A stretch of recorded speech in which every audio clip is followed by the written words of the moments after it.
Exatamente isso, Léo Carvalho. Olá para você que nos acompanha. Esse caso é um caso que relaciona o nosso ex-prefeito Fernando Henrique Pérez e é um caso que deve ter ocorrido aí por volta do ano de 2007. Para falar um pouco mais sobre os trâmites processuais que resultou nessa condenação, estamos aqui com o juiz, o nosso doutor Tiago Soares Castelhano, juiz da 2ª Vara Civil e Fazendas Públicas, né, doutor?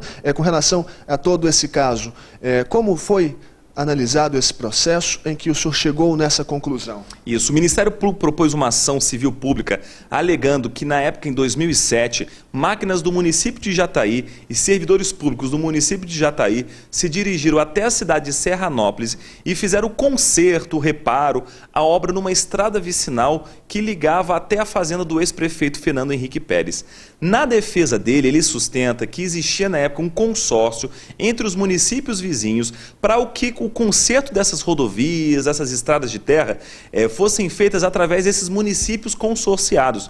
Mas o Ministério Público conseguiu provar nesse processo que nesse consórcio a atribuição, a responsabilidade do município de Jataí não era enviar máquinas, enviar e nem enviar empregados da prefeitura. Era tão apenas fazer um apoio fornecendo combustível para maquinários de outra cidade.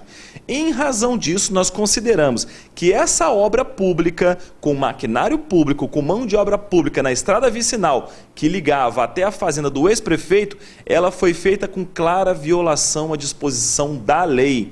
Todo administrador público ele não pode se utilizar do bem público em benefício próprio. Por isso que ele foi condenado ao pagamento de uma multa e suspensão dos direitos políticos pelo prazo agora de 10 anos, sem poder, portanto, concorrer a nenhum cargo eletivo.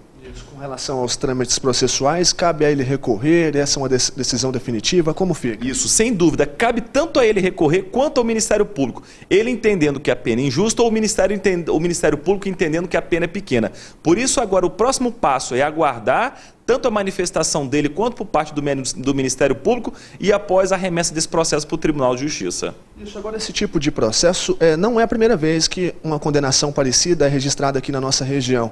O que isso representa para o Ministério Público, para a Justiça em si? Isso representa que a população que tem conhecimento desses fatos, que sabe que esses fatos acontecem na nossa cidade, deve levar a conhecimento do Ministério Público esses fatos.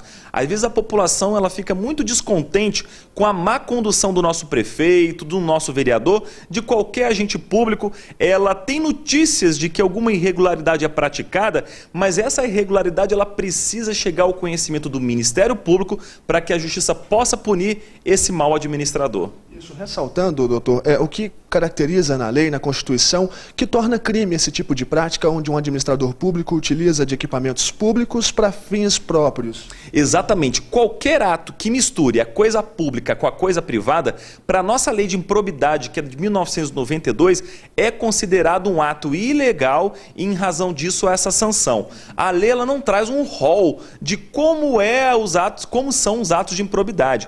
Basta haver uma configuração de que está havendo ou prejuízo ao dinheiro público ou enriquecimento do agente para que o ato de improbidade possa ser reconhecido.